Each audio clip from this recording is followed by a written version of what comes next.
Alright guys, welcome back to VALORANT News. The Red Bull Homegrounds in Tokyo is coming up very shortly indeed, and the seeding and the bracket in the first matches have been revealed for the upcoming tournament. The seeding is especially interesting because it was chosen by the teams themselves, giving their own rankings as to how the teams are looking, but 100 Thieves apparently have been destroying their opposition in practice over the last few days and are looking really good with their new IGL pickup in nature. Very much intrigued to your thoughts in the comments below. Hit the like button if you enjoy. Subscribe if you're new as always, I'd greatly appreciate it. Pretty funny really, because yesterday I was talking about how, these other Chinese teams, they're kind of catching up to Edward Gaming, making it competitive out there, and that was true for the majority of the tournament until the grand finals happened yesterday, where Edward did comfortably walk away with the victory. They don't tend to lose rematches, and this one against Tracy Esports was in the grand finals there, very comfortable indeed. A 3-0 victory. Map 1 Ascent went 13-9. We saw it when it was 3-3 yesterday. Edward, after drawing the first half 6-6, then won the second half quite comfortably. Haven was 13-7, and then the Sunset was 13-5. So more and more confident, more and more dominant over the course of the series, and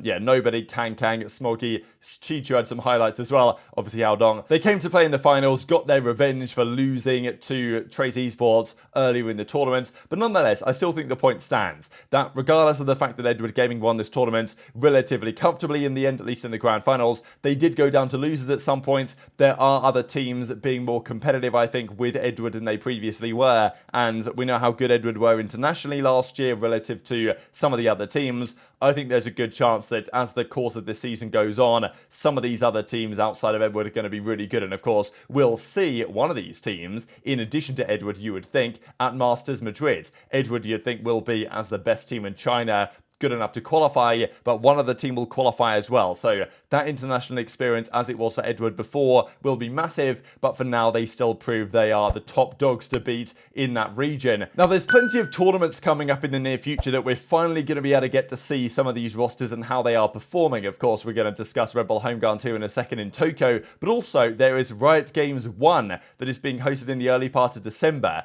This is, there's musical performances going on, all this type of stuff. This is the website where they announce where it's going to be, the performance venue, K Arena Yokohama in, I guess, Yokohama, Japan, and the date, so yeah, the 2nd of December through to the 3rd of December, that's when this is happening. Now, in addition to this kind of like Riot Games 1 tournament thing they're doing, or like just event in general, there also are going to be some matches taking place as well, and it's going to be a major off-season event, and apparently these are the 4 teams are going to be playing, so a 4-team showdown here, some from Europe, I guess, the likes of Na'Vi, but also some from the Pacific, with Zeta Division, who are still kind of yet to confirm their team, DFM, of course, Detonation, Focus Me Gaming, and then, crucially as far as I'm concerned, Bleed Esports are apparently going to be playing in this as well. So that's really exciting to see, because Detonation, again, we're not expecting them to really put on a massive show this year. They had a terrible season last year. I'm not massively impressed with what they've done this year. Zeta should be good enough.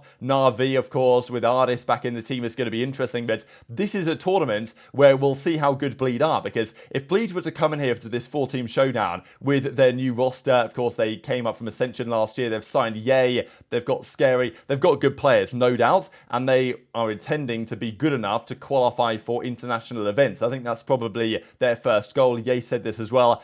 Their plan initially is get good enough to qualify for internationals. Then they can start to think about trying to win internationals, given the amount of money they've got piling in. But if they were to come into this 4-team showdown here with DFM, Na'Vi and Zeta and win it, that would be quite a good statement. So, that's going to be very interesting to keep your eyes on. Now, before we get into Red Bull Homegrounds Tokyo as well, got to quickly discuss the World Championship in Sao Paulo for the Game Changer side. This is starting end of November, November the 28th. These now confirmed are the 8 teams that are going to be there in attendance. So we know there was all the drama in the Americas about Evil Geniuses, Game Changers, about version 1, of course. EG released a player not long ago because of some, outside of the game controversy. So I'm not exactly sure who the replacement's going to be there. Version 1 qualifies, even though had they lost in the finals or had they won in the finals to EG, then SR would have qualified instead, but SR's team has now been released. So, yeah, lots of big implications. Of course, G2 goes in, arguably should be the favourites, I guess we'll see, are going to be here as well. The BBL Queens,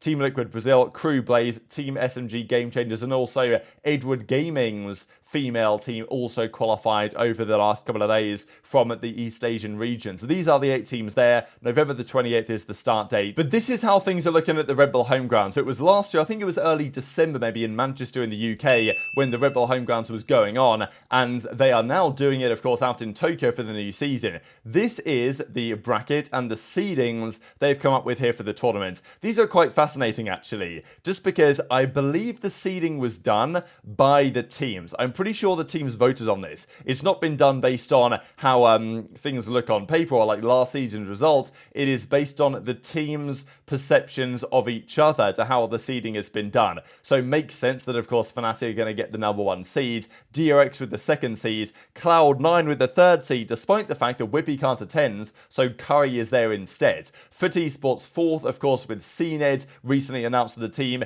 Then 100T, we'll discuss more on them in a second. Then Zeta with their new team, even though we don't fully know what it's going to be yet. Then Scars and Fennel. So understandable, but yeah, 8 teams here. They've done the seeding themselves, and Fnatic, DRX, Cloud9, I guess it makes a fair bit of sense. Last year, of course, in Manchester, 100 Thieves versus Cloud9 was the big set of matchups. That was when C9 had Ye on the team and Vanity on the roster, and of course, well, Ye's long gone. Vanity is now back, but yeah, 100T got the job done then, and 100T do seem to do very well at these pre-season tournaments, and for whatever reason, in the early part of the season, they always tend to look very impressive indeed, and that may well still be the case. So this begins this Friday. These are the first games, with matches either taking place on the stage or in like a back room, basically. So the first game is going to be Cloud9 Zeta, then you've got 100 Esports versus 100 Thieves, then DRX versus Scars, and then, of course, Fnatic versus Fennel. So first seed gives you a nice little advantage, and then you get the 5th, 6th, 7th, and 8th matches of the day as well. It's kind of a Swiss-style-esque system here, right? So we've got 0-1 teams play each other. These, I believe, are elimination games. So if you go 0-1 in your first matches, you then get to play another team that also lost, and if you lose that, I think you're out of the tournament. So 2 teams will, I think, be out on day 1, 6 teams remain, and the rest of these matches are pretty much just for good seeding. And if you win your games here, so if you go 1-0 and then you win that match, you then get a very nice little seeding for the remainder of the tournament. So yeah, there's a few matches over the several days, lots of action day 1, and 2 teams that will be eliminated day 1, I'm pretty sure, because if you look at this screen, we see that the top 6 teams will, based on those results, will go through, and the bottom 2 teams, it seems like, will be eliminated, and then the number 1 seed after the first day gets through to the second semi-final, which happens on day 3. So the number 1 team from day 1 won't play again until day 3. The number 2 team from day 1 plays again on day 2, and then goes through to the final if they win that one. And then based on the seeding from those first round of games, 4 and 5 will then play each other in the quarters. 3 and 6 will play each other in the quarters. The winner of the first seed, or the winner of the first semi or quarter, plays in the second semi-final. The winner of the second quarter-final plays in the first semi-final, as you guys can see on this graphic. And then at the end of day 3, that's when the grand final happens. So lots of games to be played over the 3 days. The group stages are kind of like GSL-esque, but also kind of like Swiss system-esque, I guess. And yeah, 2 teams go day 1, and then if you do really well day 1, you get a pretty big leg up, to be fair, going into the final day. So being the number 1 seed is really important, Like if you're Fnatic, you're going to be buzzing with this. Like you've got a great first round game, and let's say Fnatic win that first round game against Fennel, they then play against the lowest seeded 1-0 winning team. So, they play Fennel, they then play the easiest possible game they're going to get round 2, and then because of, let's say Fnatic win both those games, they already get advanced into the semi-final, like a good semi-final as well, where they'll play another lower seed. So yeah, just looking at the seeding makes me think it's, it's pretty favourable to have a good seed, which makes me wonder how 100T are getting on, because these guys are the 5th seed. Now, they haven't confirmed their full team yet. Asana, Cryo, Bang, +2, question mark, question mark, question mark. The entire Zeta team looks like this as well, until they fully confirm things. But what we've got to say about 100 Thieves is that they have apparently been looking really good in practice over the last few days. this is the big rumor going around right now, that they've been practically, well, they've been dominating a lot of teams. This even from James of F the other day. Unfortunately, he's still unwell. Hopefully he gets better soon. He did say this 3 days ago, but he was talking about Sentinels practice, and they lost 2 against 100T, and they won 3, 1 against M80, and the others we don't know. But yeah, so Sentinels, when they were practicing, losing to 100T, but beating teams like M80, that's pretty interesting, especially when you then see these screenshots that you guys might have seen going around. This is their roster, by the way. Cryobang Asuna with EU, formerly of M80, and then Nature. They wanted Boostio. They may still try and get Boostio. Depends if his contract does run out in January, as is the rumor. But they were scrimming someone. Now, we don't know who they're playing here, unfortunately. We didn't see the entire thing. But this is all we get. 23-1. If you guys don't know, when they play practice, they don't play to 13. They play all 24 rounds. And yeah, this one, they dominated 23-1. And you wouldn't imagine they're playing, you know, terrible players. You know, obviously, if they're going to scrim against someone, they want to be able to improve. You'd think they're going to play against a pretty good team. So, at least a respectable opponent. To go 23-1 is always very impressive. So, yeah, it does make me wonder how good 100T could potentially be here. They always tend to be good at the start of seasons. They won it last year, the Red Bull home grounds, over Cloud9 in the finals. They don't have the best seeding for this time around, but it's still acceptable enough. Their first round game against Esports is definitely winnable, I would say. And then, you know, they're looking apparently remarkably good. So we'll see what happens, because if Nature does prove to do an incredible job as their in-game leader, you really got to wonder whether that becomes the full-time decision, or whether they do at some point decide, you know what, Boostio, let's get you back in regardless. So yeah, massively intrigued to your thoughts on all this stuff in the comment section below. Just to close out with, of course, lots of the guys are already out there. We see here, of course, you know, Yinsu and Boaster and Chronicle already out there and getting ready to go for the Red Bull home grounds event coming up very shortly indeed, starting this Friday. And even before then, on the Wednesday, that's when we have the Sentinels Invitational. So finally,